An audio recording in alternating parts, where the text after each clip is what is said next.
Manomboka eto kosa indray dia iresaka ny tontolon'ny baolina kitra isika ka ny horesantsika voalohany dia mahakasika ny fifidianana izay tantana indray izany federasiona malagasy ny taranja baolina kitra izany.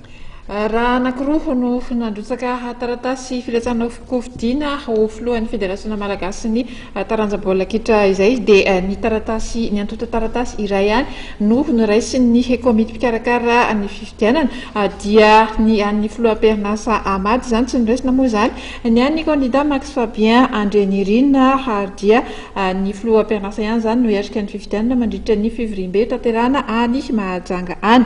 Torak'izay ihany koa dia 7 ihany ny taratasy ndraisina amin'ny ireo izay nilatsaka ofidiana ho mpikambana ao anatin'ny komity mpantanteraka nivon'ny FMF izay nampahafantariny ity komity mpikarakara ny fifidianana ity moa ny mikasika ireo rehetra ireo tamin'ny zoma lasa teo.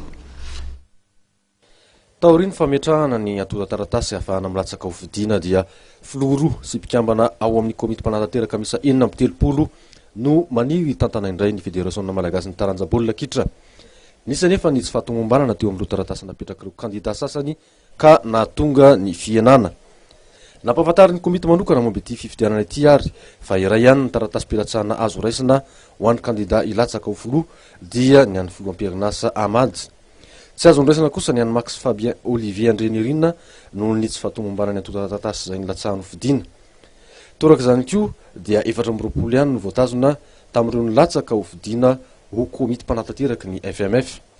Tsaro marina fa ny 20 martsa ho avy izao no anaovana ny fifidianana izay tantana ny federasiona malagasy ny kitra any Mahajanga.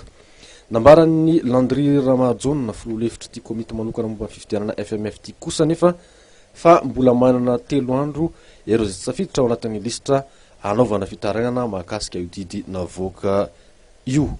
Akoatr'izay dia fantatra ihany koa fa efa nindran-dalana amin'ny fifidianana atao amin'ny Mahajanga io dia isy ny hetsika ataon'ny komity teknika ny FMF tarihan'ny DTN de Beau Jean François anaovana ny fitelinan'ny mpilalao izay andrafitra ny ekipa pirenena malagasy hiatrika ny fifantsana ny CAN 2022.